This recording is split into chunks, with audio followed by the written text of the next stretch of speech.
Out there, welcome to the show. My road dog, Donovan, here today, but you know what?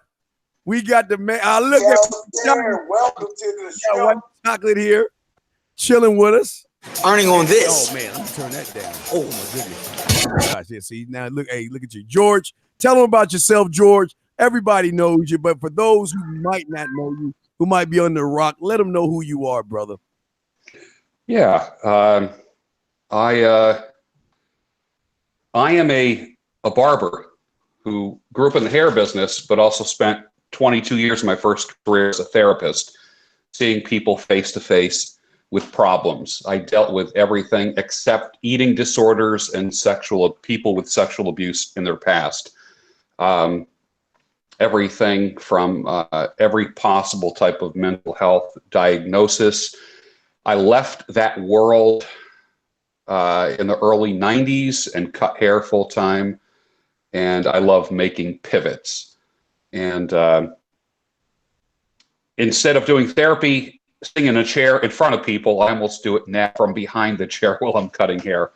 I speak, I write, I travel the world, and have a lot of content and a YouTube channel with my name, George Bruno. It's what I would call like a lifestyle channel, not necessarily directed to men, but it does seem to work well with a lot of men, and a proud member of the 21 organization for, I guess it was since 2017 when I first stepped on stage there and spoke about the true face of modern masculinity, and then was asked to do the 21 report, in which I am the host, and that is my show, and I take that very seriously.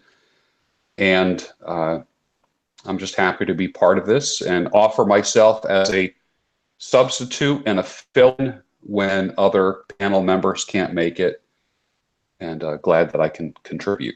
No, man, you're great at what you do, and we appreciate it. You know, we here at 21, we're family, man, and we look out for the next man. So that's what we do, and Yep.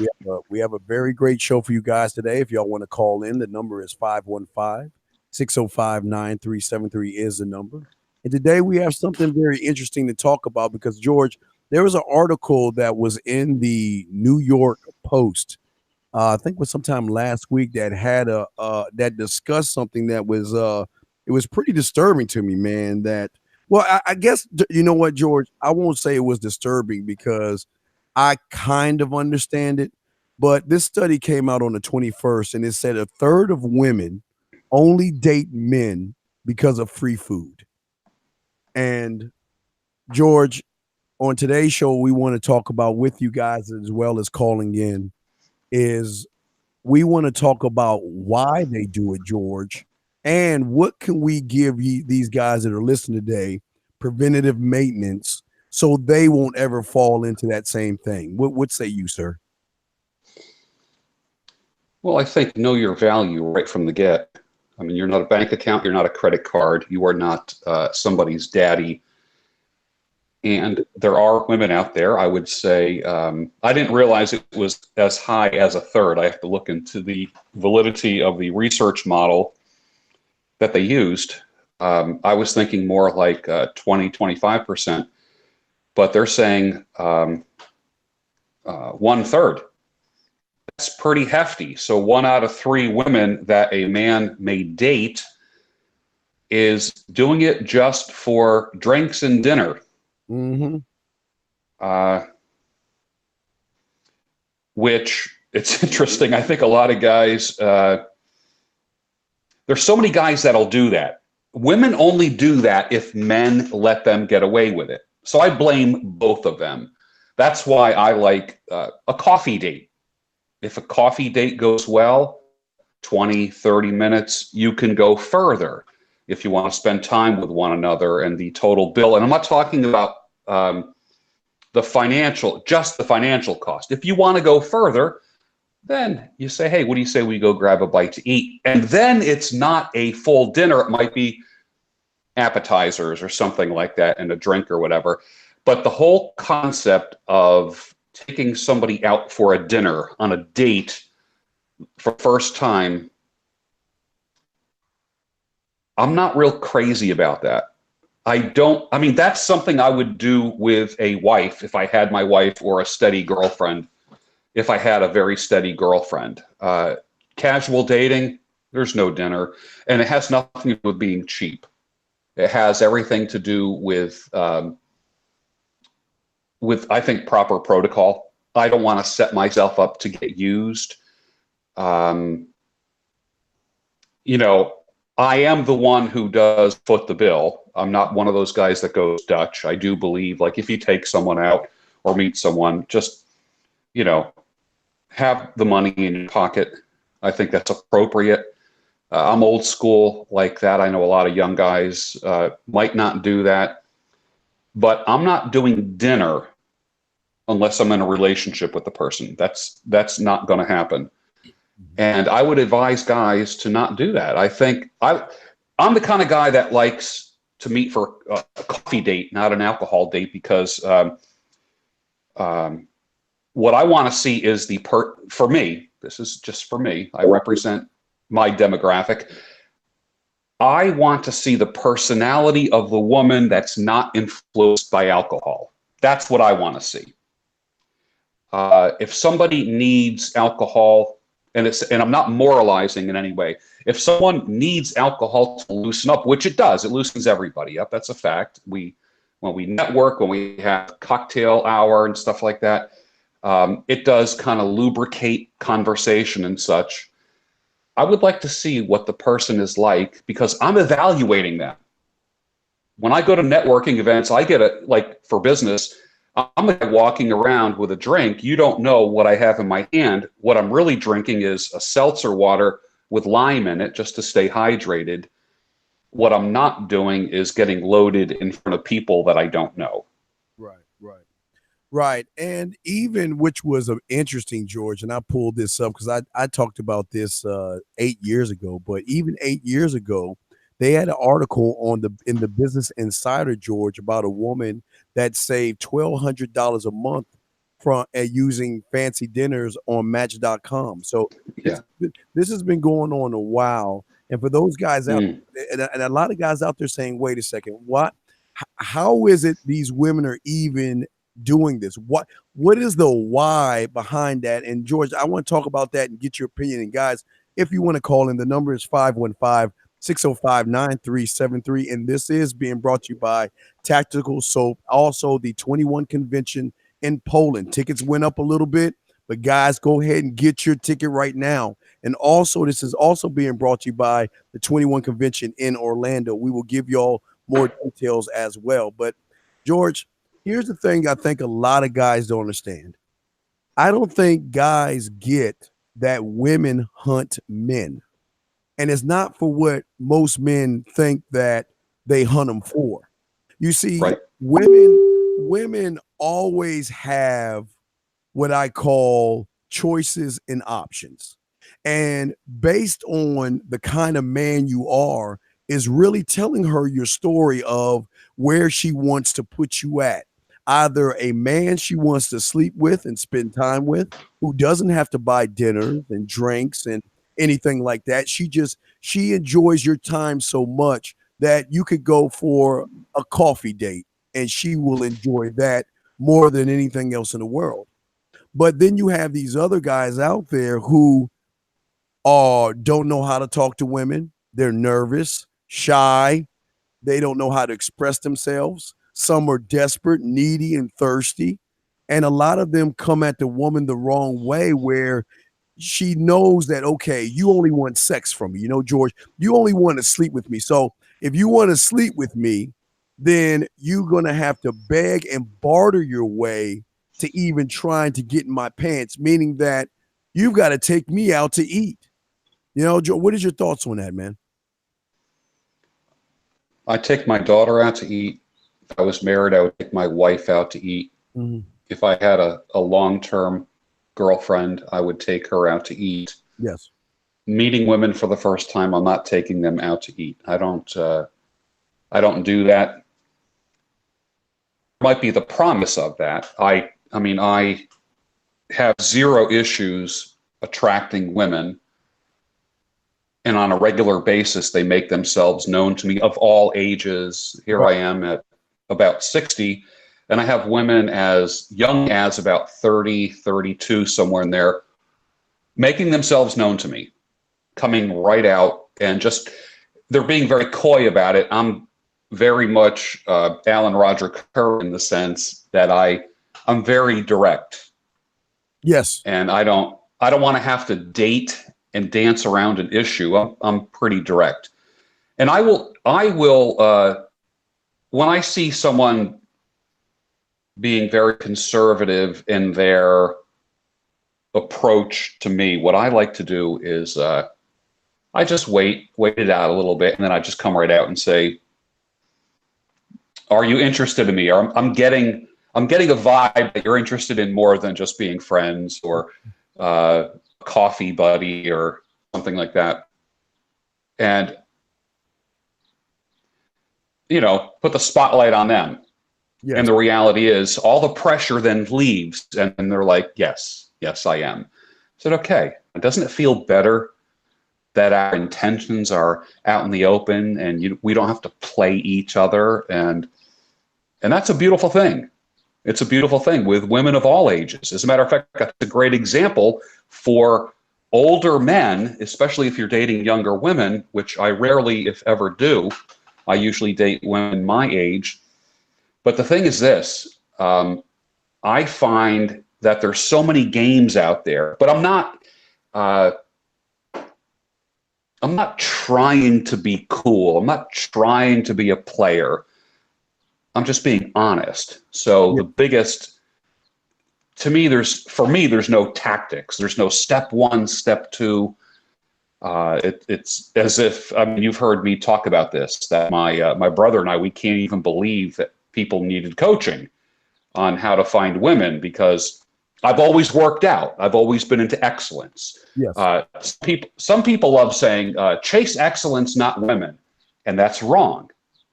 That's wrong. And I'll tell you why. Because you're still letting your world revolve around women. If your main goal, if your big life slogan to men is chase excellence, not women, you're still thinking about women. Don't even say the word. So what I like to say is pursue excellence, and then excellence will pursue you. Yes. What happens is there's a number of things that fall into the category of excellence. Women, friends, business partners, ideas, collaborations, all of that excellence shows up at my inbox every day and at my door. This past Monday, I spent an entire day with Jack Canfield, the guy that wrote Chicken Soup for the Soul, a very good friend of mine, co-authored a book with him, and she invited me to be with her as he did his seminar in Philadelphia in the past week. There was 2,500 people in this room, in this big ballroom in a very big hotel in Philadelphia. Everybody that walked in that room, in that seminar that day, Steve, I'm not kidding you, every woman was beautiful. Every guy was perfectly groomed. They had a nice suit. People came with ties on. Women, their makeup and their hair was on point. They looked beautiful. You know why? Everybody was pursuing excellence there that day, because there was a message of excellence coming from the stage. There were no slackers there. And I said to some people, I said to some guys in the war room the other day, I said, if you're ever not looking for a woman, or if you're just open to meeting someone, go to a motivational seminar, because slackers and losers don't go to motivational seminars. They're sitting home watching TV, eating pizza and Doritos. Winners go to self-improvement events. Yes. So if I was a horn dog, I would just be scoping that whole place out on Monday. I was actually noticing it, but I think the only woman that I talked to, she had a great haircut, a nice angled cut. It was really kind of like angled in front, short in the back, gorgeous. And I said, wow, that is a very striking haircut. And she goes, you think so? I said, absolutely. I said, turn around. She turned around like that. I go, do you have a lot of product in there? She goes, no, feel it. I mean, literally within 30 seconds, I'm running my fingers through her hair. I'm spinning her around. And she didn't hear the word beautiful, because I'm not into using that. That word is really overused with a lot of men towards women. I like the word striking. Wow, that haircut is striking. And it just kind of messed up her circuitry, because I know this woman is used to getting whistled at and you know, guys falling down at her feet. And I approached her like a man approaches a woman. And literally within 30 to 60 seconds, she's like, feel my hair. And it was, and I knew I was there for the seminar. I was not there for women. So after my little complimenting, my chat with her, she kind of went on her way. And I just, in the back of my mind, I thought, God, this is so easy. And I wasn't even really trying anything. I was just giving a sincere compliment to a woman. And, you know, for the young guys watching this, think about the word striking. It's something that can be used with male or female. You see a man that's well groomed, you go, wow, he's very striking looking. You see a woman, it's not sexist in any way. It can mean sexual, or it can just mean well put together. But what it really means is like, pow, wow, like, wow, you just like appeared on the scene. You caught my eye, and she loved it. I could have taken it further if I wanted. Wow. Now, that's old school. That's how an old guy speaks with a 30, 35-year-old woman. Yes. And she didn't think like old man. She saw the gray hair and the gray beard. She didn't think like, oh my God, this guy could be my father. She didn't think that at all. And I'm not tooting my horn in any way, because I don't take advantage of this. One of the things that I say a lot on Twitter, and my Twitter is @GeorgeBruno, if anyone wants to follow me. One of the things I like to say is, just because you can doesn't mean you should. Right. There's power in knowing that you can. Right. And walking away from an evening, look, I might go out and go to a bar and watch a band play. And I know I could have several different outcomes. There's times when I just enjoy the band, have a great time, and go home. Right. And people said, wait, all you did was go and watch the band? I'm like, yeah, but what about? I'm like, no, I went there for the music. That was it. There's power in knowing that you can, but you don't. All right. Well, we got a call in the queue, but real quick, I want to say Mr. E, 1976 with the super chat. I think showing some support, respect. Thanks for all you do. Much love to you, Mr. E. Respect to you. Let's bring in the first caller, area code 707. What's your question, sir? Hi, this is Tyler here in Santa Rosa, and I had an interesting experience this weekend. I've been working with Steve in the mindset. I had a first date this weekend, and didn't buy dinner.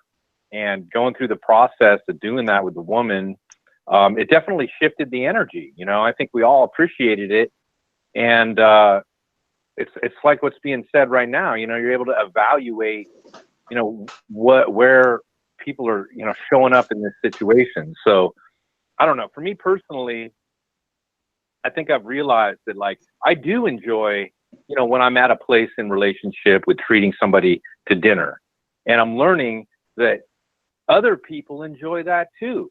And that the woman enjoys being able to do something nice for me.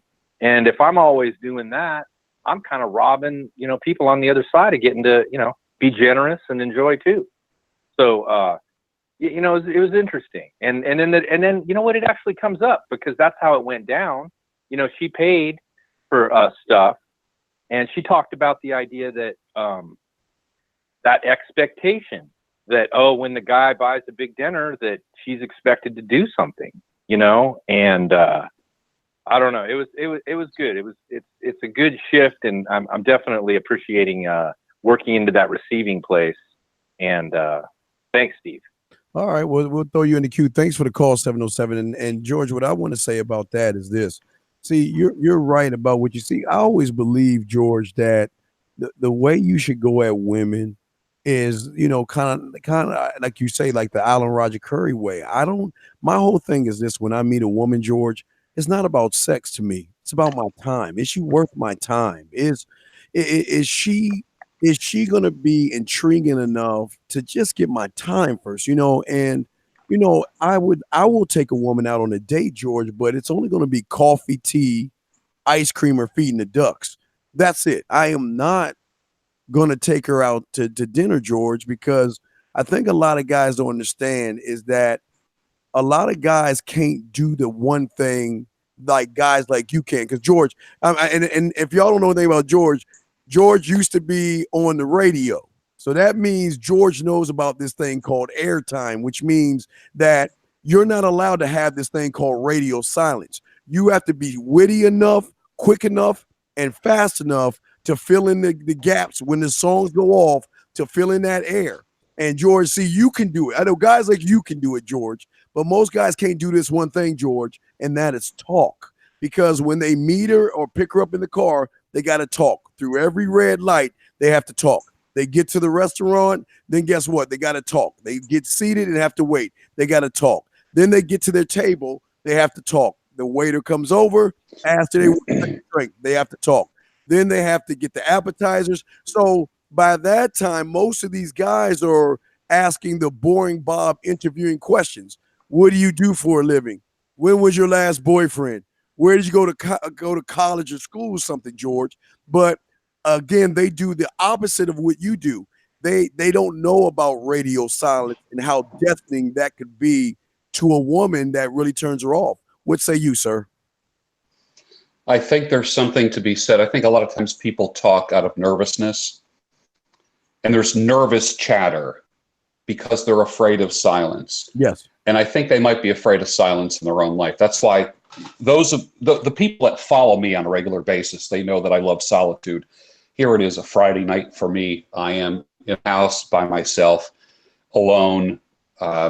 It's a work night for me because I have to cut hair first thing tomorrow morning, so I don't go out on Friday nights. So that's why I'm available here. But I love my alone time. When I'm done with this broadcast tonight, I already unwrapped a cigar. I'm going to go out and enjoy a cigar and have some whiskey on the rocks and just have a nice little cocktail after, and maybe watch a couple of videos, maybe not. Just listen to the wind blowing through the trees and the rain on the roof. But I think once you are comfortable with solitude, being by yourself and being alone is not a sign of being a loser or not winning at life. I think learning how to be alone and having solitude is a sign of strength. Yes. And I didn't decide to do that one day. It was very difficult at first. I always felt like I had to book all my time and book my calendar. A lot of women love book their calendar. They want to know when, where, what time, et cetera, et cetera. I do that with business. I don't do that with my personal life. I enjoy quiet time, solitude, and I'm also comfortable with that in the presence of a woman. Yes. And it's not a big romantic thing. It's not like, well, we're just staring into each other's eyes. It has nothing to do with that. It has to do with just being. And I've had women tell me this, and some of the players will be able to verify this, that there's times when you get a few dates down the road with a woman and she says things like, I just love spending time with you. We don't have to talk. We don't even have to talk. I just enjoy spending time with you. And I've had that many times because I don't need to be chatty. Some women chat because they're not comfortable with silence. And for me, if I meet a woman who's all chatty, that's just an instant turnoff. And that's the quick cup of coffee. Nice meeting you. Be cordial. Good night. That's it. That is it. So I think once you're comfortable with yourself, with your own silence, when the family is out and you get a chance to enjoy the house alone, I'll be honest with you, I'm not one that as soon as the house is empty, I'm not cranking up the stereo. As soon as the house is empty, I'm turning the electronics off and I'm just like, nice, Right. peace and quiet. There's times I drive to work. When I was younger, I always had to have the radio on. Oh, in the car, always had the now I'm just driving in my truck, just driving, quiet, looking at the scenery going by, and it's comfortable, it's nice, it's quiet. I walk in the door after a long day of work. I say hello to the pets, feed the pets, whatever. And then it's just quiet. That's what happened to me today. I get out of work, I came home, no radio in the car, walked in, said hello to the pets, fed them, laid down for 20 minutes, took a nap, talked to a couple people on the phone, got this all set up with Redline tonight. And it's been a magnificent day. So when I lay my head on the pillow tonight, I'm going to think I had a good day today. It wasn't all filled up. It wasn't all chatty. It was significant, and I got a lot done. And I don't want anyone to ruin that, to cramp my style or ruin my vibe. And the last thing I want is a woman just gnawing my ear off. I don't want that. Right. I'm not interested in that. And I find as women get older, they're less chatty. So there's hope for the young guys. As you get older, some people are the gloom and doom kind of guys. I'm not into that. I say that as you get older, the women are just more graceful. They're more, they appreciate the silence more. They don't want all the chatty. I mean, if they have kids or they have a busy job, there's times where they just want the quiet dinner, a quiet cup of coffee, just a stroll around town holding hands, and you stop and you get Italian ice or an ice cream or something. And the simplest of dates, and a woman at the end of that night, and you walk her to her car. I mean, if it's not going to go in the hot and heavy direction, you walk her to her car and you embrace each other and look each other in the eyes, and she says, wow, I had a really, really great time tonight. And you're thinking, God, I didn't do anything. All I did was just keep my mouth shut half the time, listen to you. We did something simple, and you had a great time. Right. So you don't have to whip out the credit card to have a good time. Have you done the fireplace thing that I told you about yet? Have you tried that yet? I did. How was it? Yeah. Oh, I mean, that snap, crackle, pop, man. That's just, there's something about, there's I love the sound of rain on a roof, and I love the sound of fire. Yes. Now, if it's a rainy night with the crackling fire, that's the killer combo right there. Oh yeah, absolutely. With the classical, yeah, I know. Yeah, that's my relaxers. But guys out there, if y'all want to call in 515-605-9373 if you have a question or comment on what we're talking about today. But I want to do some of y'all guys out there. I want to tell you some of the things that a lot of you guys can do that makes her not want to invest in you romantically and use you as a free meal. And there's certain types of behaviors, George, that they have. A man who cannot say no, the kind of man who vents to her about other guys, the kind of man that will allow her to use you and you stay silent about that, the kind of man that's always available, the kind of man that tolerates her drama and her disrespect, and not only seeking her permission, George, but would do anything for her. And because, again, you're asking her. See, a lot of guys, George, think that if I ask her out on a date, she has to give me sex. And that's furthest from the truth. And I think a lot of guys get it twisted. They think just because I take her out, she owes me something. But, and again, this kind of goes back to the Mo One approach. And he talked about this on his show this weekend. He was saying that, look, if you don't make it known what your intentions are of why you're taking that woman out, she can't read your mind, George. She's not a mind reader. And there's no rule in the rule book that says she has to sleep with you just because you took her out on a dinner, George. What say you, sir? Right. Yeah, there's no rule saying that. And for you to assume that that's going to happen after you drop some money on, you pay for an expensive dinner, that's foolish on your part if you think that. people have to give things willingly, and I think I want to interject into the conversation of the whole Red Man group and the whole Redline show. Yes. So there's a time to be a gentleman. There's time to be a naughty guy, and I'm finding that I want to like make being a gentleman great again. I've always been that way. Some people have accused me of not understanding intergender relationships and like, all right, dude, okay, whatever. I've been on top of this for a long time, and I feel that when the planets are aligned, there's no effort. It's effortless. There's no begging, there's no manipulating, there's no conning. You don't have to feel like you're getting away with anything. It just happens. And it's a beautiful thing. There's nothing like making love that's freely given and not feeling like you have to steal a base. Right. Yeah. It's, and you say the key word, steal a base, but we have another call in, and we'll bring you in 1 second, 631. But like you say, steal a base. I see, unfortunately for a lot of guys out there in this day and age right now, they are, not only are they doing this, have you heard of a thing called no fab, George? Yeah. Oh, geez, I'm really going. Well, okay, you got these guys out. You got those guys. You got the guys going their own way.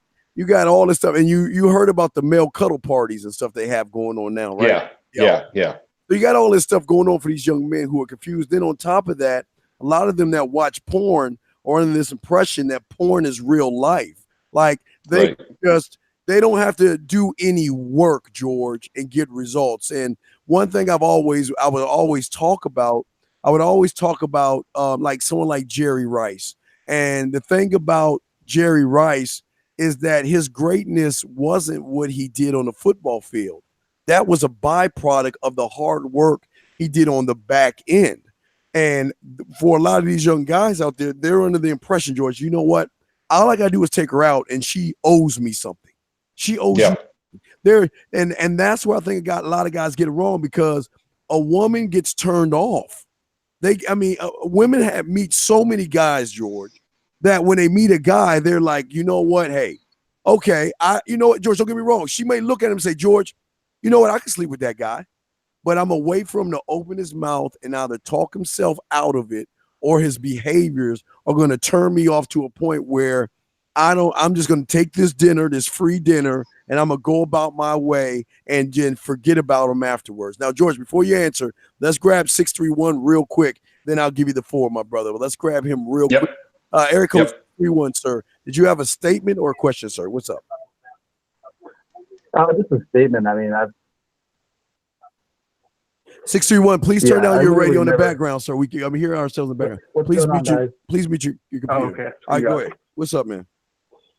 Yeah, I got a statement. I mean, I literally never had this problem, but I know a lot of guys run into this nonsense. I mean, I just want to tell the guys out there that you need to have a game plan in mind when you're going on dates. You can't just be kind of following whatever traditional thing is in your mind. You know, at least for me and my friends, it's like your first few dates, it's no food at all, because food isn't sexy. You know, after a girl gets full, the last thing she wants to do is go jump on dick. You know, you need to structure it so you get a couple of drinks at a bar, have a bar that's near your place. You can have a quick walk home to escalate, and you need a game plan. You can't just go to dinner and feel like, okay, well, now that I got her something, I get something back. It doesn't work that way at all. You need to have a roadmap that leads back to your place for sex. So I feel like people who are experienced do that. People who are inexperienced, they're just willy-nilly doing whatever the fuck they don't know they're doing. Yeah. Well, here's the thing. Okay, I understand they don't know what they're doing, but see, the problem with a lot of guys is that they think the approach is what the game is about. A lot of these guys feel that, okay, I got to get my approach correct in order to have her liking me or having her attention. And approaching a woman has nothing to do with the game itself. And I hate using the word the game, but as far as interest goes, you know, it's when you start texting. It's when you are sitting and you are starting to communicate with her. That's where the pendulum begins. That's where everything starts to go based on your talk. Because a lot of guys don't realize this. The way you are outside the bedroom is the same way she perceives you in the bedroom. And a lot of guys think that, you know what, I can try to manipulate or deceive a woman in the bedroom, or I can take her on this date, and you know what? Oh, she's gonna want me, or well, if I spent $200 on her, she's gotta give me sex. That's not true. George, what do you have on that, brother? Yeah, I think that is the result of the instant culture. I think it's a result of the porn culture that, there was a day when every man had to work for everything. And, the instant culture at your finger, what I would call the on demand. We have on demand everything now. We have Uber. We can order food from our phones, and it's here in minutes. Guys, with women, it's a little bit different. There's no women on demand because you say so. Doesn't happen that way. You don't press a button on an app and a woman shows up. I guess maybe in some cities that happens. But the reality is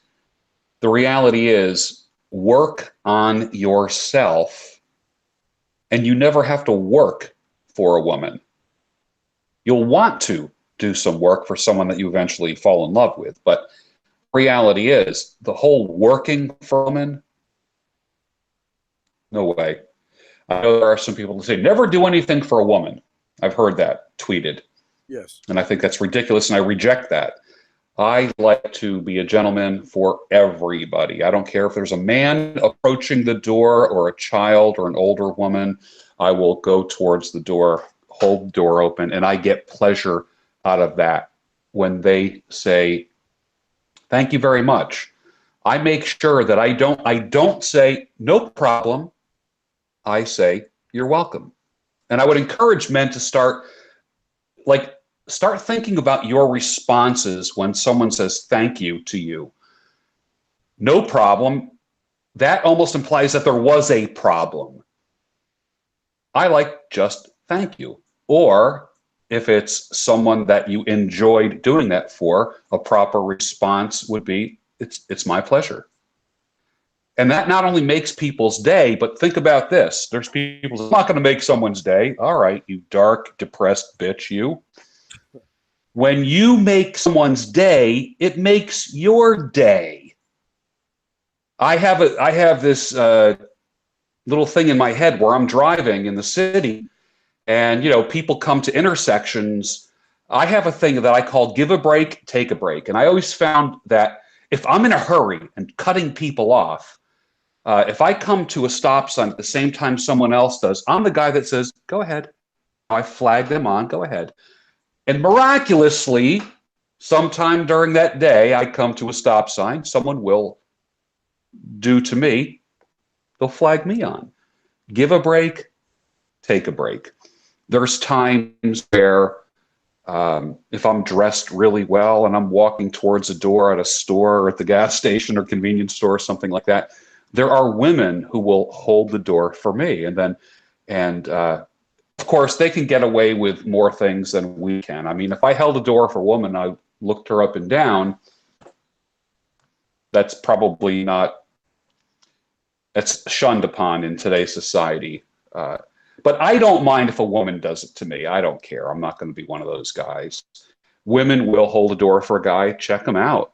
And I'll say, thank you very much. And she'll say, well, it's my pleasure. Man, that makes my day. That makes me feel good. I don't base my day upon how other people treat me, but what I'm not going to do is I'm not going to go out of my way to be a bitch or to be just a hardcore red pill guy and all that stuff. I just want to be a gentleman to everybody. And when I'm a gentleman to everybody, man, life pays off. The payback is big. Yeah. You know what, George, and I'm gonna piggyback off your gentleman, because one thing I always teach guys is that the great, if you're looking at the greatest pickup line ever, it's excuse me, it's being courteous. A lot of guys don't realize, women are always doing things and she doesn't know you from scratch. And I mean, and I always say to some guys, I ask them all the time, George, it's like, well, how do you approach women? Well, I say, hey, baby, or yo, mama, or what's up, girl, and all that. Now I ask them, George, well, what if she's not a what's up girl? What if she's not a hey, baby, Yeah. yo, mama girl? Or what if she's the kind of woman that wants you to be, like you say, a gentleman? Because saying excuse me and being courteous is universal. There is nothing wrong with it whatsoever. And George, it shows you the character of the woman. Because if all of us say excuse me and you give me an attitude, you're doing me a favor. You're showing me what kind of person you are to start off with. Right. But I think a lot of guys out there, because they listen to a lot of guys that tell them to do all these crazy pickups and all this other stuff. It's you know, George, I always say, I'm all about nature and before the internet, because before the internet, things were just simple back in the day, and they're simple today. It's just that people have complicated more on the internet to try to sell a product or something like that. When all you can say is excuse me. Excuse me means I'm interrupting your day. Why, George? Because she's got things to do. She's not waiting on the corner for you, George, to walk up. She's not looking at her watch saying, okay, George is going to be here at 2:00. She's not doing that. She's got things to do. But a lot of guys out there, they are under this impression that they can just do or say anything to a woman and expect her to buy into his advances, and then on top of that, go out with him and think that they are halfway there to sex, George. Yeah, I think you're setting yourself up for failure with that. Yes. Practice excellence and be free of expectations. Be independent of any outcomes. At the end of the night, if I go on a date with somebody, when I say date, maybe go out and get a cup of coffee, a drink, an appetizer. I'm not talking full dinner or something like that. And I was a gentleman, and I walk her to her car to make sure she's safe and so forth, because I live in a pretty hairy area. Yes. If something happens, fantastic. If it doesn't, fantastic. I am independent. My attitude does not depend upon the outcome of something. You can't let me down. You can't let me down. I'm going to have a good damn night, whether whether that woman kisses me or not. I'm going to have a good night. Yes. Because at the end of the night, I'm going to go home. I'm going to fire up a cigar and pour a drink, or pop on a movie, or just relax and have a good time. And I take comfort and joy in the fact that I did the right thing. What I'm not going to do is shit. I held the door for 10 women today, and not a single one said thank you. Fuck it. I'm not gonna do anything for women anymore. And there are men out there right now teaching that. There are men say, "Oh, don't compliment women. Don't do anything for women." Right. Please, young men, do not listen to that. Do not listen to that. Do not base your feelings upon what the outcome might be. That way, if something happens, woohoo, man, great, all the better. Right, and well, you know what, George? Fear of retro. Yeah, go ahead. Go ahead. No, please continue. I didn't mean to interrupt you. Please continue. Go ahead. Go ahead. Yeah, fear of being afraid of being sexist, or the people that say, well, 6 months from now, a woman can say that you raped her, and cops show up at your door. I get that. I understand that. But I'm not going to let that control my attitude. Right. If anyone is going to accuse me of anything, it's going to be being a gentleman. Right. A sexy, desirable gentleman. Oh, right. Not some gentleman grandpa. But the thing is this, I know when I make eye contact with a woman, doesn't matter what age she is, that spans the eras, the times, the decades. I can look at a 32-year-old woman, and if she gives me the look back, that's all it takes. That's all it takes. Right. Yes, George. I rung that bell, and then there's no earning it, there's no work, there's no nothing. It's beautiful. Yes. Yes, absolutely. And guys, just want to say real quick, if y'all want to call in, 515-605-9373 is the number. This is also being brought to you by the 21 Convention in Orlando, Florida, October 24th through the 27th, okay? You can get your tickets and information at the 21convention.org/America. That's the 21convention.org/America, guys. You know what, George? See, the thing that I always teach my clients that's really important to me is this. It's not the date, it's the behaviors on the date. You see, George, I always tell guys this, George. I always say, look, think of this like tennis, as a tennis player, George. And the thing about a great tennis player is he knows how good he is on surfaces, how he is on the clay court opposed to the grass court or opposed to the hard surface. And you've got to know what kind of woman you're dealing with, number one. But number two, it's a simple formula that I have that I always tell guys. If you can hit 4 of these 5 things with a woman, your chances are better to get what is called the second date. And that is what? Make her smile. Now, George, these are simple things. Make her smile, make her blush, make her laugh, make her think, George, and make her react. And so for a lot of people, they're like, man, that's hard. Man, that's too much work. But wait a second. Look at hey, if y'all see George talking, you always see that little smooth grin he got, like he should be selling Del Sakis or something. He's already making the woman smile. So he's got the smile out of the way. The gentleman in him is going to make her blush. The stories that he tells is going to make her laugh and also think, wow, how many other women does this guy have? How many options does he have? Because when she pulls the layers back on George, the thing that's intriguing about him is that the one thing that he told you guys earlier in the show, he loves to sit back, smoke that cigar, listen to the rain, and watch the crackling noise of the fireplace. Saying something that simple, and that's an honest statement, can go a long way with a woman. Why? Because George is not trying to pretend to be somebody he's not. What you see is what you get, guys. Remember, transparent, clear, concise, and impactful. And when a woman peels back the layers of George and realizes that, you know what? This guy is just laid back.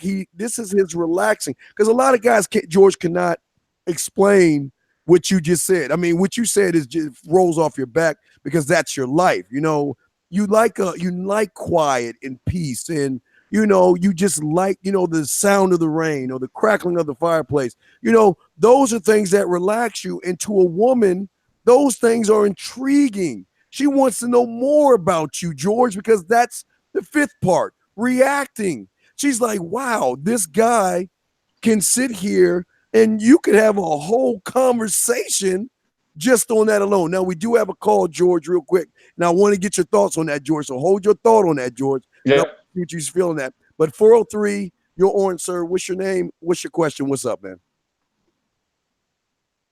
Hey, it's Rick. I'm calling in from Alberta, Canada. How you doing, Rick? How you doing, sir?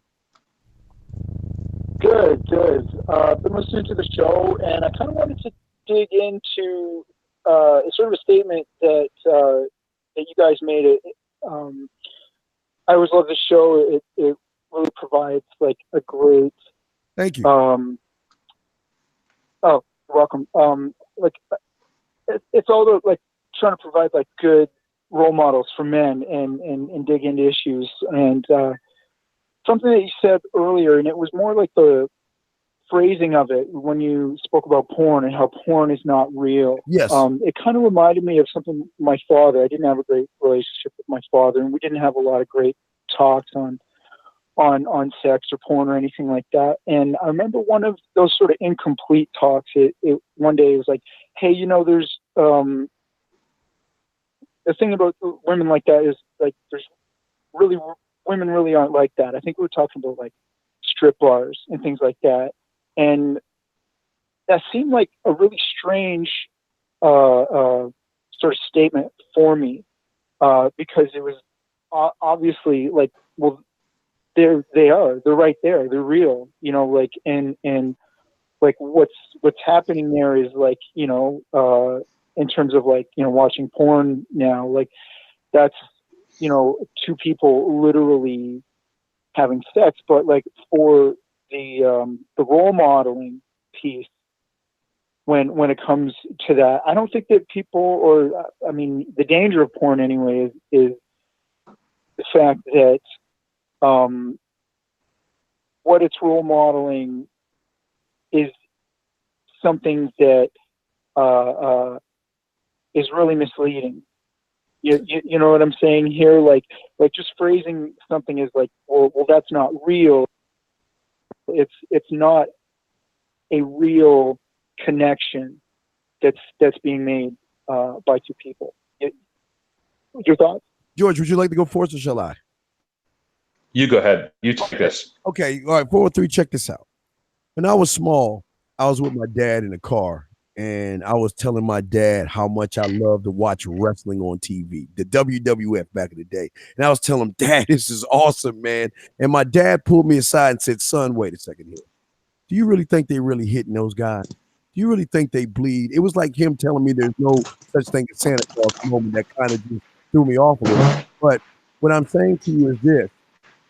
What a lot of you guys don't understand is that it isn't, but it is when you watch porn. But the problem is what you see on the front end is something that a woman can be like on the back end. Does that make any sense so far? 403? Does that make any sense so far?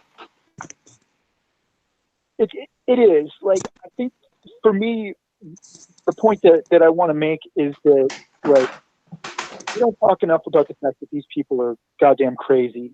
You know what I mean? Like, well, who's crazy? Like, who's crazy? The porn? Oh, like porn. Yeah, porn. No, okay, wait, George. That's a okay. I mean, not George. I mean, 403. That's a job. Okay, understand this. Okay, understand this. 403. What you are watching is what we call entertainment. That is just her job. That's like me watching a construction worker or somebody flipping a hamburger. It is a job that they are performing because they're getting paid for a service that they're doing. They're just only doing a job for 3. You as the viewer, it's how you interpret what you see on the screen. But instead of looking at it as entertainment purposes or something you might masturbate to and just cut it off right there, a lot of guys think that that woman, well, wow, if she's doing it in the movie, and remember, these are actresses, like a movie, like a TV show or a movie, they're just paid actors. If a lot of you guys get so caught up in it, you're under the impression that, wow, that means I can go out my door and meet a woman and she's going to take her clothes off and get on her knees and serve me. No, all you're watching, just like a movie or a TV show, you're watching a show by paid actors. That doesn't make them crazy. I think you're giving them the wrong name. George, you have anything to say about that, brother? Give me the exact question. What do you want me to focus on with that? He's under the impression that and let me get it correct, 403. You think the porn actors and actresses are crazy because they're doing the porn. Is that correct, 403? I'm saying it's worth pointing out because just how you worded it before was that's not real. When of course, yeah, real intercourse is happening, but the the scenarios and whatnot that are portrayed, like that's something that's for one thing really misleading because it's framed as normal healthy behavior, but on the other hand, like all those interpretations that like young people especially might be making when they view these portrayals and whatnot. I was more calling to like make a point, I guess, than have a real question. But I'm also interested in your reactions. George, what do you think about that, sir? Yeah, I mean, like you can go on Craigslist right now and see advertisements. $2,000 for a photo shoot or a video shoot. That's porn. Let's get real. Who does it? People who are desperate for money. Think about it. look at the appeals. If you look at a Craigslist ad, it'll say, make $3,000 in one day. Must be comfortable being nude, blah, blah, blah, whatever. And who does that appeal to? It appeals to somebody who's desperate. Nobody, no man or woman ever grows up aspiring to be a porn star. Let's get real. 9 times out of 10, porn comes from desperation and opportunism. If you think about it, if someone can make $3,000 a day, it's kind of self-reinforcing, isn't it? Like, you don't see the millions of people that are watching your genitals. You know, a camera zoom in on you know, this happening. Okay, you don't see that happening, but in the final cut, that cameraman and that editor zoomed in on that woman's private parts and the man's private parts, and somebody somewhere is watching that and doing something to themselves.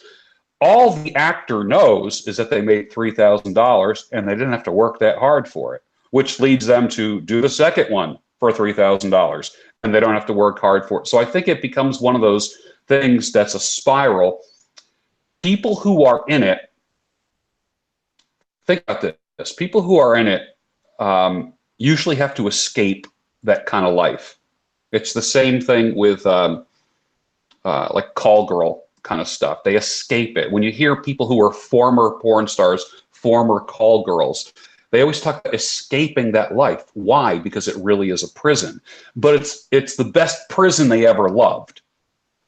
And, you know, when I look at it this way, I remember years ago someone said, imagine in your, and I'm just going to use religious language just for a second.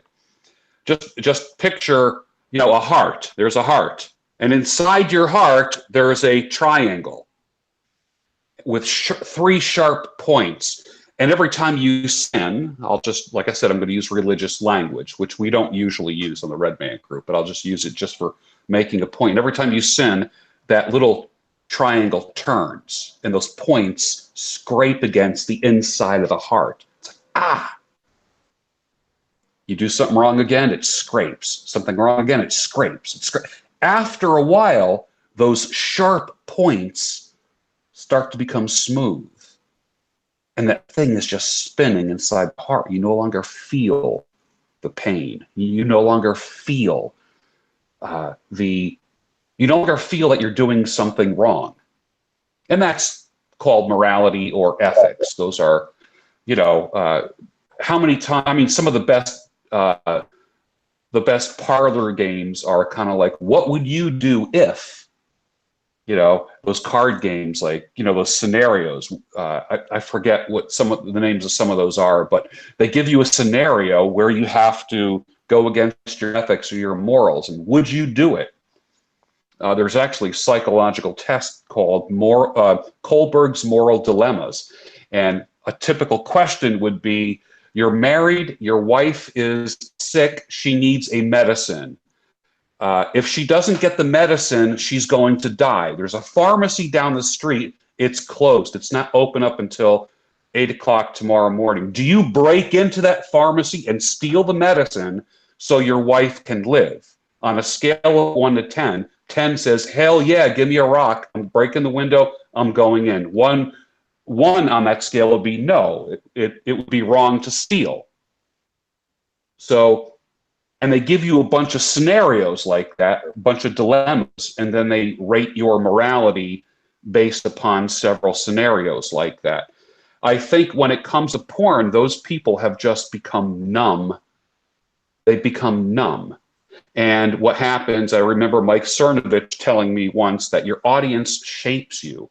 Porn stars go to these adult clubs and sign things. They sign their books, they sign their pictures, and they're surrounded by very, very admiring fans. You go to a gentleman club in Philadelphia, and they have like these famous porn stars and famous dancers that are there, and have men cheering them on and not just putting dollar bills in their G-string, they're putting $100 bills in. That woman's audience is shaping her. It's changing her. what used to be wrong is now right for her. And I am not placing a value judgment on that. I am a libertarian, which means that you do what you want and you get whatever consequences come along with that. I'm not gonna, I don't care what you do in your bedroom or with your money or whatever, but just be aware that there are consequences to everything that you do. Right.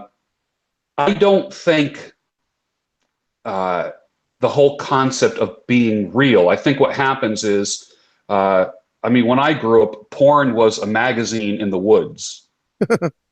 You know, you found an old Playboy somewhere, some old Playboy from their dad, and there was a bunch of Playboys in an old milk crate in the woods somewhere with a rock on it, and you know, and you looked at those things. Before that, when you're a little boy, you're watching, you know, you're looking at a Sears catalog, looking at the underwear ads or something like that. And I will never forget, I have a good friend who is very good friends with the Sinatra family. And his dad's brother, his uncle, was Frank Sinatra's agent, Manny. And Frank Sinatra would be in his kitchen on a Saturday morning, and my friend Steve would come downstairs and he'd say, "Hey, little Stevie, get over here. How you doing? How you doing in school today?" And Stevie was 11 years old, and he just had hung out. He'd come downstairs on a Saturday morning, and there was Uncle Frank Sinatra, sitting at his kitchen table, having coffee, smoking a cigarette, talking with some other adults. One day, Frank brought his girlfriend over the house, right here in Philadelphia. Brought his girlfriend over the house. That girl was Ava Gardner, one of the most beautiful women to ever walk this earth. Steve told me at 11 years old he became a man. He said she was so beautiful that she awakened him at 11. All right? Think about it. 11-year-old boys are not getting boners. That just ain't happening, okay? He felt himself become a man at 11 years old. Now, think about this. Steve's a little bit, plus the fact he was in Frank Sinatra's wedding. I've shown pictures of my buddy with Frank Sinatra and Ava Gardner in their wedding. And he, to this day, Steve tells me, of course not in the presence of his wife, he says that Ava Gardner is the most beautiful woman that he ever laid eyes on. Now think about this. He laid eyes on her at 11 years old. So 60 years later, he still can't get Ava Gardner. Google her, guys. Just Google Ava Gardner. She's gorgeous. Classic, old Hollywood, beautiful. And he still can't get her out of his head. She was what every boy wanted back in the 40s and 50s. Now, here she is in his kitchen. So it went from, you know, the most beautiful woman in the world on the cover of every magazine in all the big movies, now sitting in his kitchen. It's reality. And then he was like, you know, shaking. I'm becoming a man. Oh my gosh. You know, he's getting this chemical reaction in his body at 11 years old. What happens is when you go from watching porn to actually being with a woman a beautiful woman for the first time, or second or third or fourth, you know, like whatever, you end up having, a lot of guys think that they're just going to like screw like a porn star.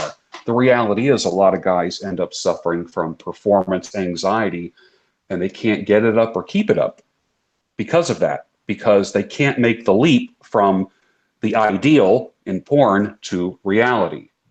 And that's a very difficult thing. And that's why, like, for instance, I remember the first time I saw a porn movie, because I have a very a strong empathic sense to me. Sympathy is when you feel sorry for people. Empathy is when you feel sorry with them. Okay. Sympathy is seeing a person who got hit by a car and you go, wow, that must really suck. You know, empathy is where you're getting down there and you're cradling them and say, don't worry, man, the ambulance will be here soon. I got you. Just keep looking at me, man. Don't go to sleep. Come on. And you're feeling with that. That's empathy, okay? I can't turn that shit off. First time I saw a porn movie, I watched a girl getting fucked in her vagina, in her ass, sucking a dick, and yanking off two guys with both of her hands. And then they were all like, just wait, just wait, just wait. And then like on the count of three, and then they all just like blew their loads all over her. And I was like, and it was on a VHS tape. I'll never forget that. And I didn't look at that and go, whoa, that was hot. I looked at that and I go, holy shit, I feel bad for her. Because I saw a look on her face like she was desperate. I saw a look on her face. I mean, she was probably, I'm guessing, in her early 20s, 20 years old. I saw a child there, and I felt for her, and I thought, holy fuck. And I never watched another porno ever again because I can't turn off that empathy. Now, and I don't want to, I want to feel life. I don't want to numb myself to life. We're so used to watching shit on the internet. I mean, that we numb ourselves to things, numb ourselves sexually. If you're watching large-breasted women and your girlfriend or wife has small breasts, she is never going to measure up because in your mind, you're used to big boobs. And she will always fall short. That's why women feel like they're being cheated on when they find you're watching porn. I think that's the thing. They feel like that image is competing with them and that your heart is with that image, which it's not. You're just a horny dude. But that's how women feel. So is it real life? No, it's not real life. Go ahead. What were you saying? Oh, it's not real life. Sorry to interrupt, George. Okay, caller. Right. What are you saying now? Well, I wanted to jump in because like that reaction with women to porn when they see their partners. From what I've gathered, I'm 38, and to me, what I feel like I'm seeing when a woman has that reaction is that she is sort of getting a shock from like a cruel reminder at the competition in the sexual marketplace, and that there is kind of like that primal side of all of us as men that we have no choice in the extent to which we grade each other. Like whether it's on the I'm not following you. I'm not following what you. I'm kind of lost with what you're saying. I'm not following. What are you saying, and what are you talking? You kind of lost me on that. Can you explain that a little bit more, caller? Well, I guess I'm saying that like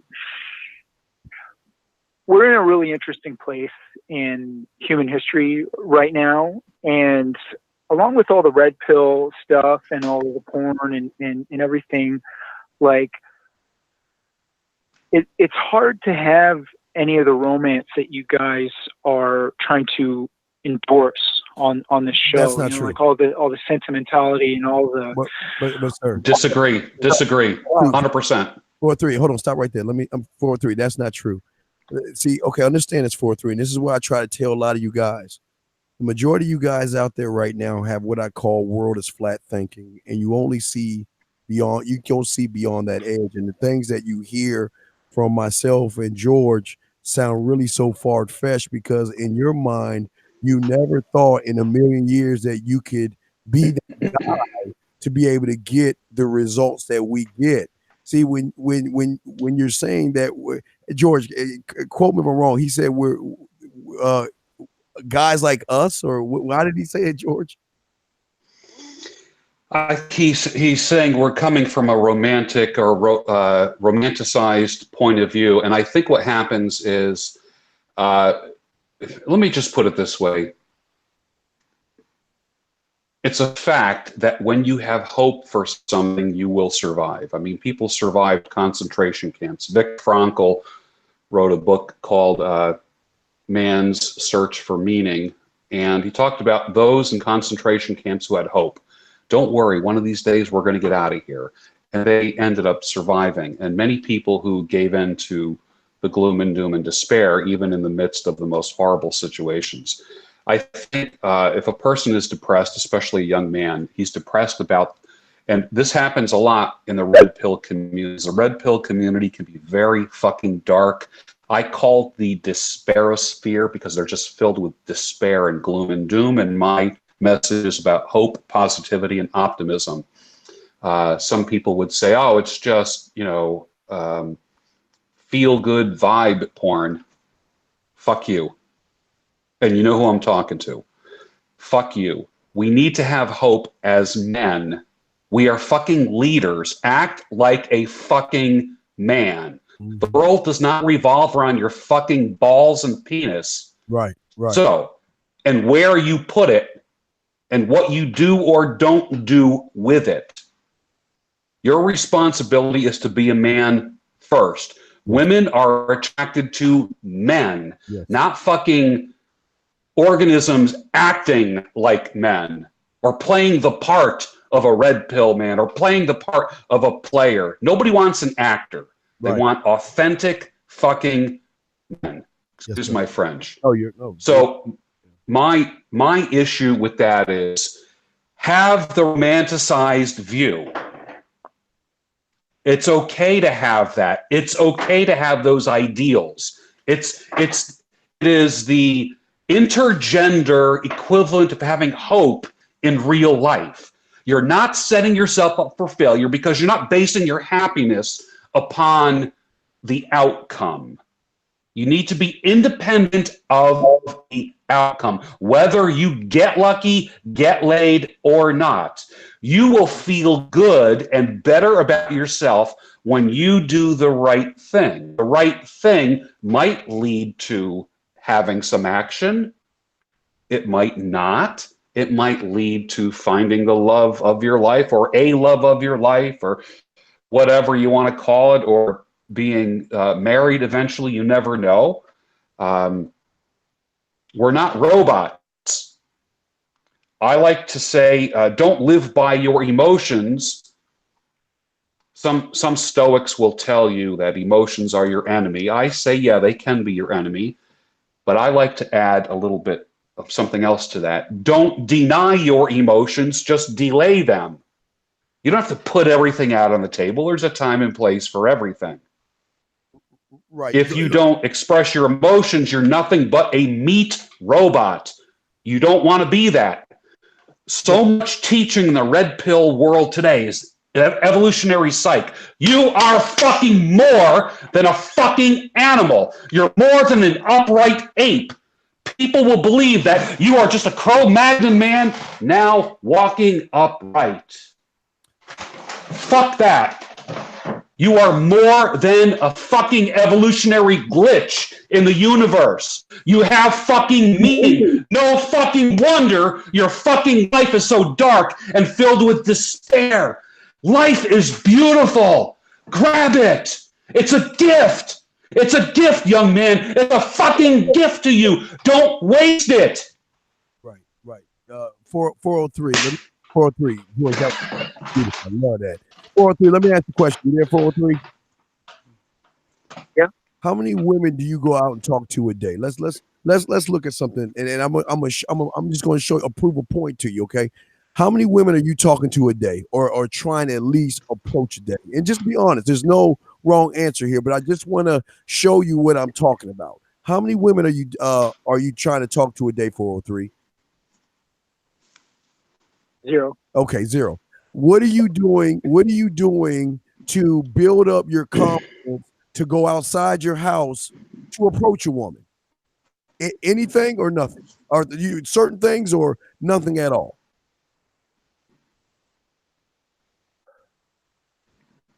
Just be honest. I mean, 403.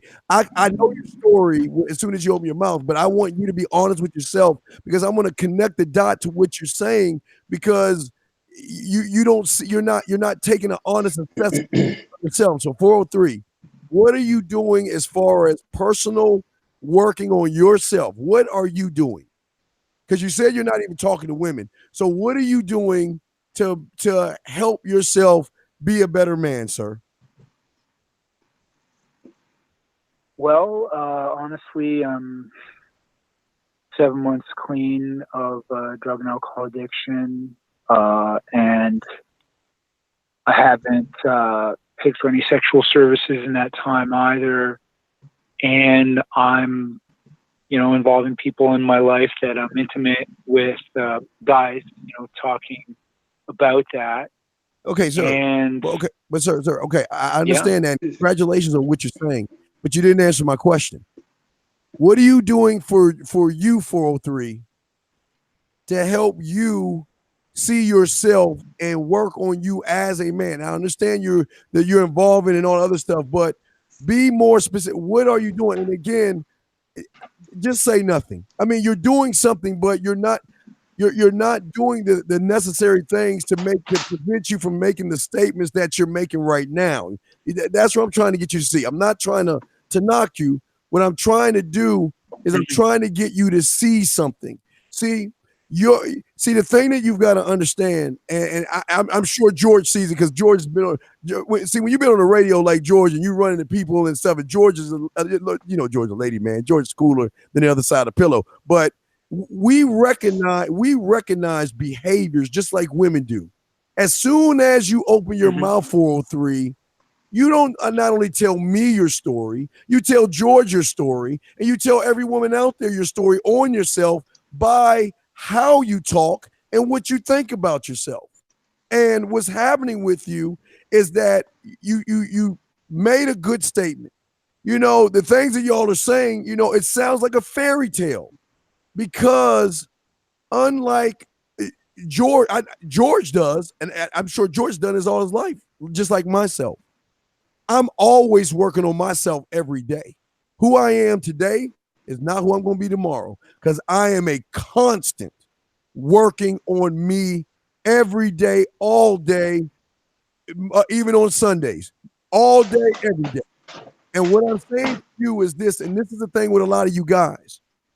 You don't take any time to look in the mirror and take an honest assessment of yourself and say to yourself, what can I do to help me be a better man? Not to women, because I'm not trying to make this about women because women have nothing to do with you being a man. They have nothing. They come and they go, but they have nothing to do with your journey up that mountain towards being a man. But your thinking, 403, is your detriment. Your thinking and the fact that you're not working on yourself to grow and expand your mind to see that all George was saying, and all I was saying, George's on point. All George is saying is he's not saying nothing out of the ordinary when he approaches a woman and he talks to her. But 403, you don't even talk to women. See what I'm saying? You don't even engage with women. So what George is saying, you can't even, it's like George is speaking Klingon right now because you're not even taking the steps to even go out of your house to even walk up or see a woman to understand where George is coming from. That's why it sounds foreign and it sounds like it can't be done. And that's some of the problems with a lot of you guys out there. Y'all are so busy either going on YouTube, reading, but again, reading books is fine, but a lot of y'all guys reading a lot of books, but your behaviors are not lining up with those books. You can't read a book to learn how to drive. You can't read a book to learn how to catch a football. You can't read a book to know how to box. You can't do those things. You got to get up like I see George is inspiring me to cuss. You got to get off your ass, and step foot out your door, because all you're doing is lying to yourself. Because what George is saying is so simple. It's like turning on a light switch in your house. He is, and again, he's not complicated, but you know what? It's complicated to a guy that doesn't even talk to women. 403-865, we got you in the queue. We'll bring you in. But we got to grab this call, 403. But does that make any sense, 403, what we're saying, sir? I mean, for me, it's because I don't trust them. Wait. I'm in a Not place where them. I Trust don't- yourself. Forget that. Don't. Okay, listen. One thing I want to tell you. Stop. Y'all got to stop having women thought processes. Women are victims. Women get blame. Women point the finger, and women don't take accountability or responsibility for their actions. Men take responsibility. When I told you what I told you, I said nothing about women. Okay? Nothing about women. You guys have got to unplug yourself from blaming and being victims. You're not a victim. Look, what do you mean you don't trust women? That's how the game is played now, right? Stop. See, that you don't even know the game, sir, because you ain't even going out your house. So somebody who you've been watching on YouTube, because there's a lot of those guys out there, complain, bitch, whine, and moan like women. All they do is try to scare you into doing what you're doing right now, and that's stay in your house. Yeah. Let me tell him something. Go ahead. All right. You've been watching too much of the complainosphere. Yes. With people bitching and moaning. That's number one. You're going to cut those people out of your life. You're going to stop watching them. You're going to stop watching the people who are going to tell you that women can't be trusted. Yes. That's still focusing on women. What I want you to do is trust yourself. Don't even mention women. There's the guy out there that says chase excellence, not women. He can't stop thinking about women. Yes. Dude, when you start pursuing excellence, excellence will pursue you. So that's number one. Number two, you're 7 months sober. Right now, you are defining yourself by what you don't do. Yes. That is a characteristic of people who are 12 steppers, and that's okay. 12 steps works for some people. It doesn't work for everybody. But good for you. Okay. But you're defining yourself by what you don't do. I don't drink. Okay. There. I'll give you some applause. Right. This is what I want you to do. I want you to start defining yourself by what you do, not by what you don't do. When it comes to women, you need to tweak things on the fly. How can you diagnose something in an engine without turning the thing on first? Yes. Okay. An engine needs to be running before you perform any kind of diagnostic work on it. You can't do diagnostic work on an engine that you haven't even started. So get yourself out there. I'm not going to say anything after this. Get yourself out there.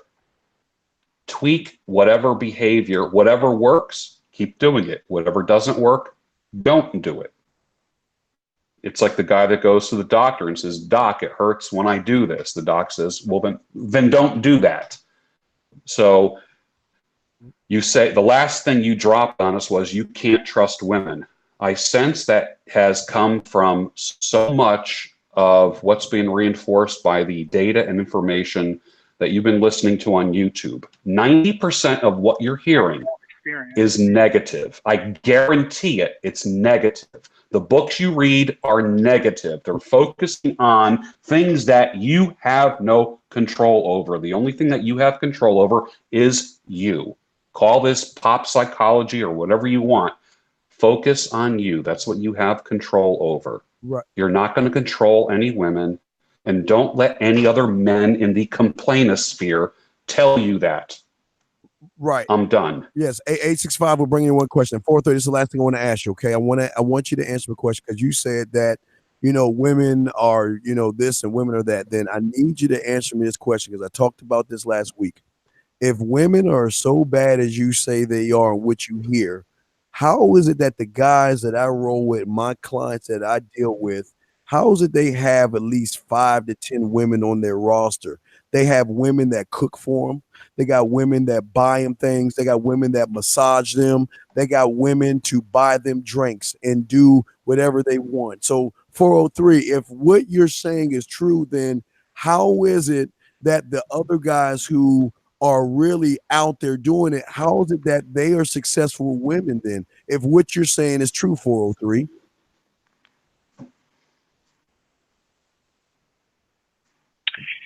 I mean, I can only speak to my own experience. But your experience is world is flat though, right? Your experience is you haven't even gone beyond the edge. You haven't even stepped over the edge, sir. You just look at the edge and you accept everything like George was saying. You're listening to the monosphere. You're listening to people that are scaring you, trying to scare you from doing the thing that you should be doing naturally, and that's talking to women. What they're scaring you to make you think that it's a bad thing to talk to women. You're going to get in trouble if you talk to women. Now, I'm saying, of course, don't talk to no woman at your job. You're not supposed to eat and shit in the same place.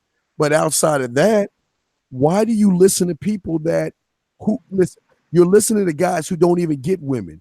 Have you ever seen any women? Do they have any receipts to show you that they have women? Or do they have male cuddle parties where they just want you to cuddle with them and be victims, 403?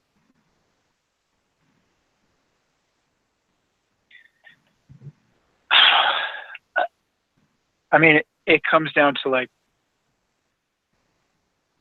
you know, who, you know, no one wants to listen even when you are a legitimate victim, even when you have been neglected. Sir, so okay, sir, guess what? Sir, guess what? My first was a 20, she was 24 and I was 13. And she broke my heart. And you know what? Yeah, I cried. But guess what? I wiped my goddamn tears up, picked my ass up, and moved on. So, okay, that was my victim experience. My other victim experience is when Dexter Manley hit Danny White, and I welled up. I didn't cry, guys. I welled up. But okay, that's my victim experience. But I'm moving on. When are you gonna move on? When are you gonna stop? Oh, wait, before we bring you in 865-43, I'm gonna ask you the most important question. Where can I buy one and what colors do they come in at? 403. Where can I buy one and what colors do they come in at?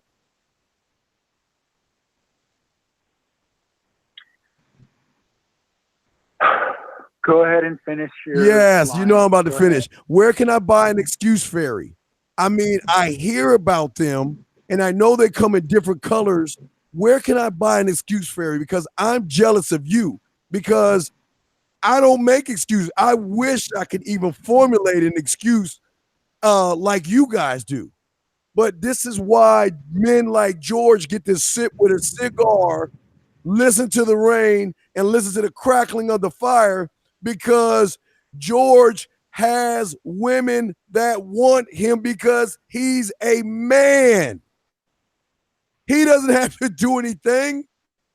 The fact that he wants his free time, his me time.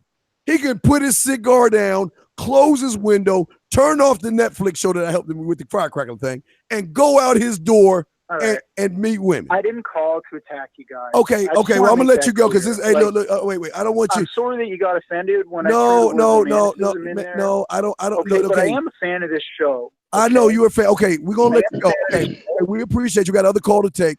Again, we're not attacking you, but again, as men, you got to know the truth. This is not a cuddle party. We're not gonna make you feel good, 403, but we appreciate you. Thank you for calling in, sir. We love you. 865. Did you have a question, sir? You're the last call of the day. Did you have a question for myself and George? Oh, I'm the last caller of the day. Well, I hope I can bring it then. Bring it, baby. First, let me just say, love you, love your show. Greetings from Memphis, Tennessee. Ooh. I am calling. I'm jumping on a little late to the conversation. George, I don't know if you're still on or not, but I really respect your work.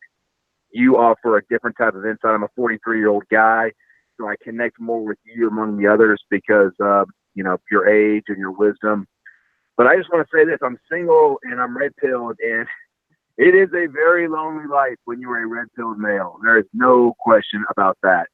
Now, I do date. I date often. Got a pretty good record with women, even before I was red pilled. I've always been kind of an alpha male type of dude. But, you know, these days, and I'd love to hear your feedback, you know, on the swiping apps. And I know we touch up on those occasionally on the shows, but it just seems with the swiping culture that it's so easy just for men and women just to kind of ditch each other. And when you've been ditched and you've been ghosted and you have been used and abused, or you're the one doing it or the one that's being used and abused, you kind of develop this hardness, you know, just like this cynicism about dating and the opposite sex. And I'm wondering, what advice do you have to those of us that are in that kind of situation? George, would you like to go first, or shall I? George? Yeah, I'll take it. Okay, I'll go after you. It's not hard. The despairosphere is going to tell you that it's hard, so don't keep saying that. Your words are going to bring everything true. If you say it's hard out here, listen, life is abundant. And I'm not talking, this is not some new age bullshit. Life is full of abundance, and I want the new manosphere to realize that there's a world of abundance out there. There's a world of women out there that want to be with you. There's a world of people out there that want to do business with you. There's a world of content creators and business people and idea people and angel angel investors that want to do business. There's people that want you, okay? That's having a mindset of abundance versus a mindset where the world is out to get me. I don't trust women. The swiping culture is not real. To me, it's like porn. But is it the only thing out there? It's one of the only things. I mean, you can actually go to a bar and actually meet people if you want. You can go to events, go to art festivals, street fairs, things like that. I know most of the people that are single are swiping every night, sitting around swiping, especially the more negative, darker guys in the manosphere that bitch about women all day, but they're swiping all night. And I always like to say, if you hate women so much, then why the hell are you swiping them all night? I like to think that doors open for me. In the same way, when you walk into Best Buy or Lowe's or Home Depot, the doors just open for you, okay? At 43 years old, oh my Lord, if only to be 43 again, that would be so wonderful. So here I am at 60, actually having more success than I did when I was at 43. Effortless. You know why? Because I tried too hard. And I find that when I get myself out and start talking to people, get away from the apps, get away from technology, it's actually kind of cool. And you start developing those muscles and you start feeling, you know, women think the same way that we do about technology and dating. And I'm not even going to use that word. I'm glad that word never came up once about women in tonight's show. The word that comes up on every other despairosphere broadcast. We're not using that terminology here. Women are thinking the same thing. They're like, it seems so fake.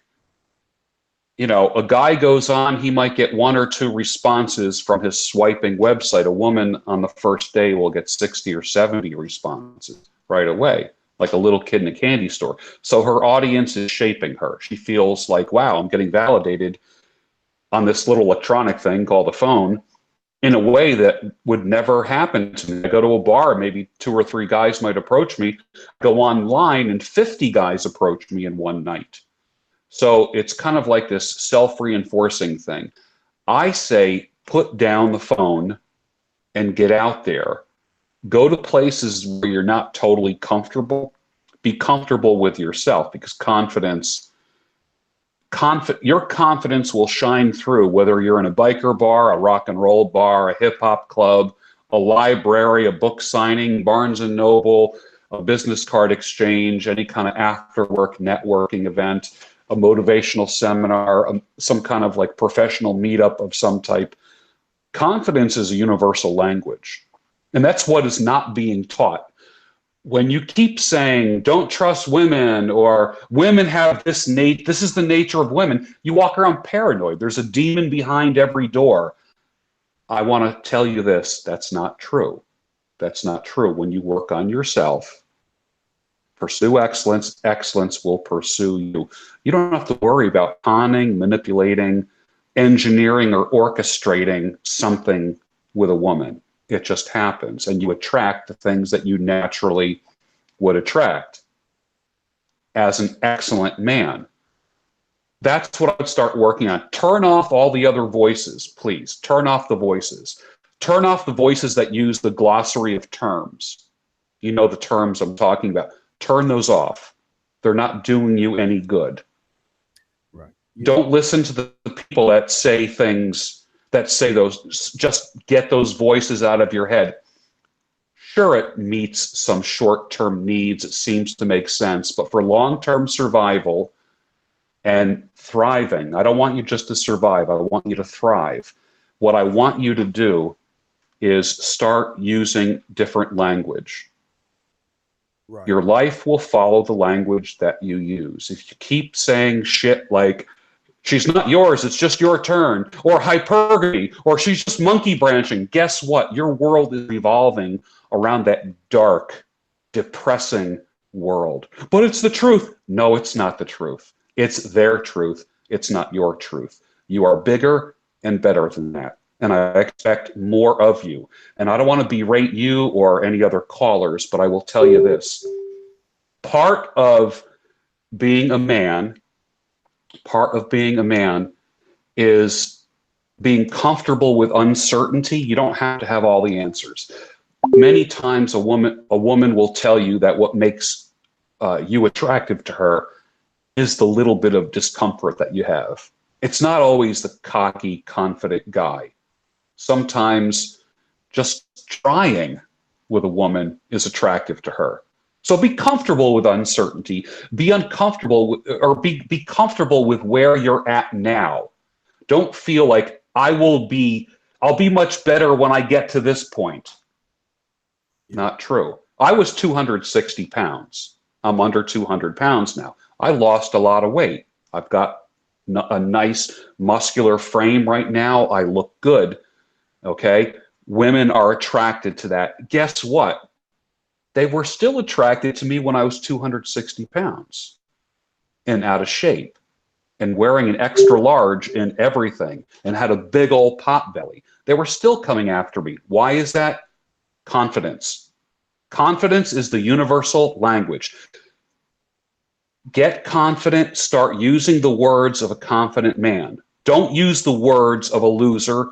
Don't use the words of a man who mistrusts people, because what happens is if you end up getting what you bitch about the most. Yeah. I want you to praise things, not bitch about things. Yeah, and your words are gonna change your life. That's it. I'm done. I hope that works for you, fella. okay, well, yeah, he wrong, but I just want to say this before we wrap this thing up, and I want to say that to that guy that's listening.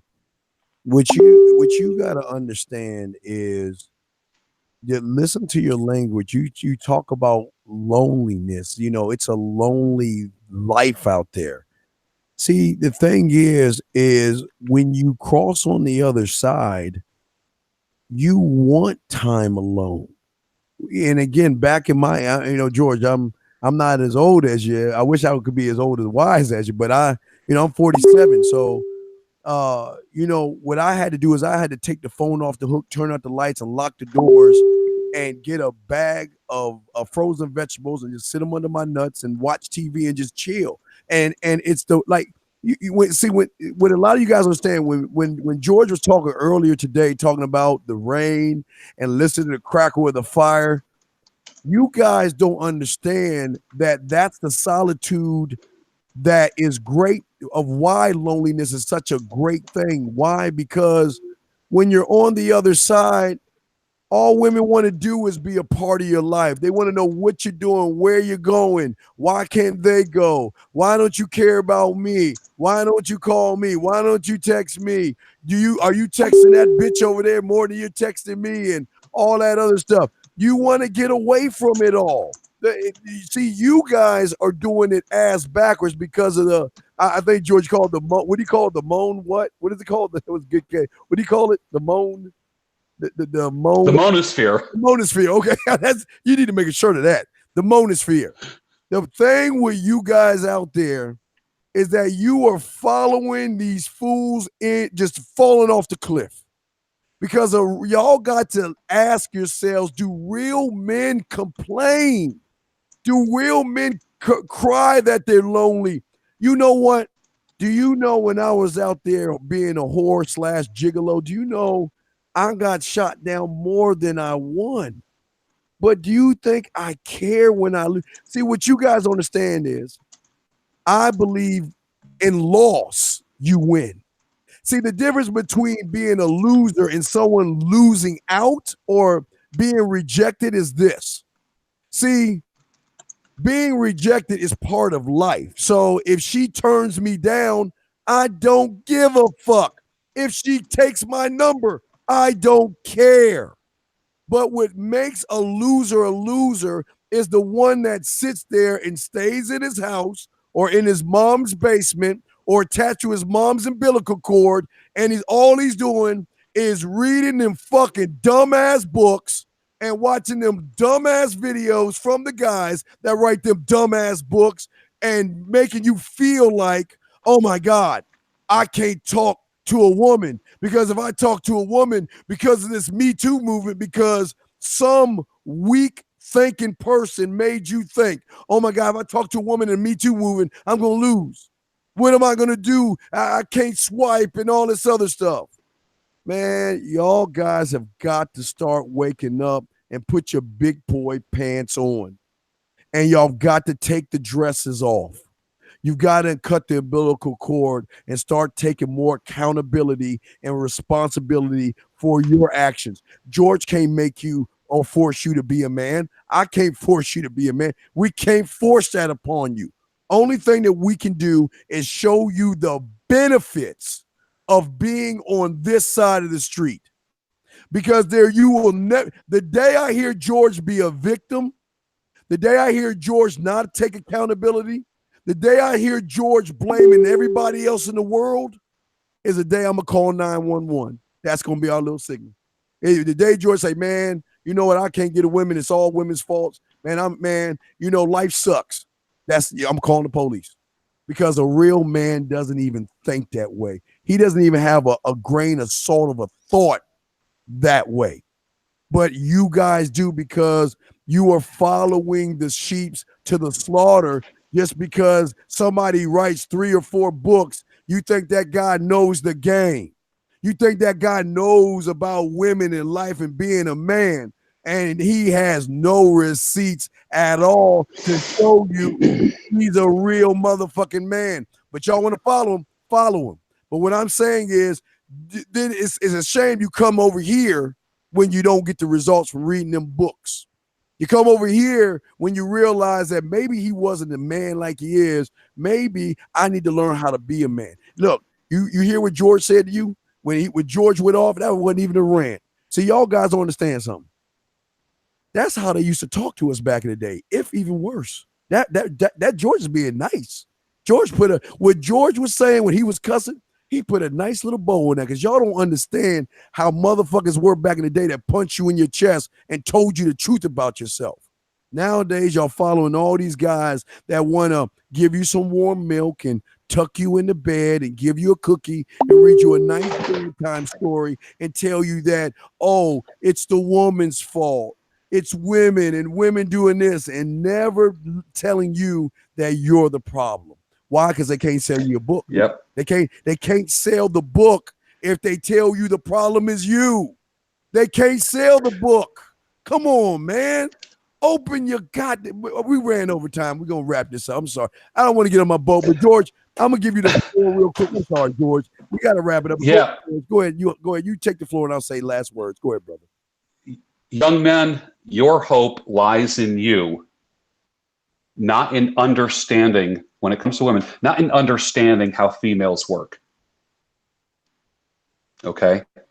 You can have a PhD in understanding female nature. And guess what? You're still going to be not confident in yourself. You're still going to have, how can I put it?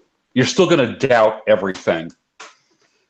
Business people will tell you this: risk is the key to success. If you need to have all your ducks in a row and have all the answers before you get yourself out there, you're always going to lose. I honestly think with all my heart, learn to understand yourself, risk a little bit. You're going to surprise yourself. Do not focus on female nature. Do not focus on female nature. Understanding women doesn't help any guys. What it does, it sells books. Yeah, That's all it does. That's all. We're not interested in doing that. Yes. Get yourself away from your phone, away from your computer, away from YouTube channels that tell you to look out. They're out to get you. Guys, you can do it. I know you can. George, how can I get in touch with you, brother? Give me your information. George. You can find me at George Bruno on YouTube. My Instagram is at George A. Bruno, and on Twitter at George Bruno. And take it from a mature guy. Get yourself up in the morning. Exercise. Yes. Groom yourself. Watch your language. Use the language of a positive, successful guy. And this is not positive thinking porn. I know there's people who are going to put this down. And they're going to use a lot of big words to describe that.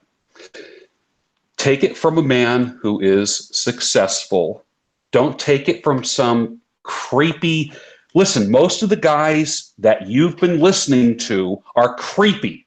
Let's fucking get real. They're creepy. Did your girlfriend or sister or anyone ever watch the shit that you've watched? You know what they say there? Ooh, that guy is fucking creepy. I know, it's happened to me. They're like, oh, God, that's fucking creepy shit. Ooh, that dude is creepy. That man is teaching other guys about women. He's creepy. Choose winners as your role models, not people who are retreating from life and hunkering down like doomsday preppers. Get out there and kill it, man. Absolutely. I'm done. Thank you, George. Much love to you. And I just want to say to y'all guys real quick, I've been receiving a lot of emails from you guys from today's show that I did on the road with the Dean about the hustle game, about the things I was doing. I was a gigolo to flip my money and stuff. I don't know why I was asking, but you know what? What I'm going to do today on my channel in 1 hour, guys, I'm going to go back and do the show live, and I'm going to do it in depth to break it more down. So add me to the Man Mindset on Gmail, on Facebook, Twitter, and Instagram. I'll put the links out there and all this other stuff. Like I say, George Bruno on Twitter. Go ahead and subscribe to George if you want authentic, natural game without that bullshit. George is real as they come, and he is old school and 1000. And again, in this channel, again, at George Bruno. Thank you, George Bruno. This here is being brought to you by tacticalsoap.com, also the 21 convention. Make sure y'all get y'all tickets to Orlando, and if you can, Poland, it's going up a little bit. George Bruno's Instagram, George Bruno. Hey, all you got to know is George Bruno, man. He's got it all. But what I want to say to y'all guys out there, for the Man Mindset guys, we're gonna chop up some game in 1 hour on the thing. We'll be taking calls, but we're gonna get into the game that we were talking about earlier today and riding with the Dean. But for all you other guys, don't forget tomorrow the Red Man group. Check that out, and also on Monday, the Red Pill Mindset with yours truly right here. But George, I want to say thank you very much, man. I appreciate you. You know, hey, wait, hold on, man. Hey guys, I love this man so much. This is my dog. I gotta give him his intro. I gotta play his intro real quick. George, I gotta play this real quick, dog. Hold on, let me find it. I do. I gotta play it one time for him. I do. This is how cold my boy is, man. My boy is so cold. He gets his own intro. Let me pull that up real quick. And guys, y'all need any information or help, get at me, get at George, or you can email me at themanmindset@gmail.com. George, I'm pulling it up right now. For some reason, my other here we go. Let me find it for George. All right, this is for my dog right here. This is for my boy right here. Here we go. Steve, he's a Oh no, wait, I'm sorry, wrong one. Here you go. I'm sorry. Here we go. Here we go. I'm sorry. Here we go. white chocolate, smoother than the other side of the pillow. White chocolate. White chocolate, smoother than the other side of the pillow. White chocolate. One more time, girl. Yeah, there you go. That's for my boy. That's my boy, White Chocolate. My dog right Thanks, man. We love you, man. You my dog, man. That's my boy right there. we are going to wrap this up, guys. Again, George Bruno on Instagram. George Bruno on, that's his channel. George Bruno on Twitter. Subscribe and learn real motherfucking game from real motherfucking men. Get at your boy. We're going to be kicking the show off in 1 hour. Soak up game on the Man Mindset. We're going to do it right. George, tell him we out this mug, man. Tell him we out, man. We're out, guys. All right, guys. Yeah. All right, guys. We'll see ya.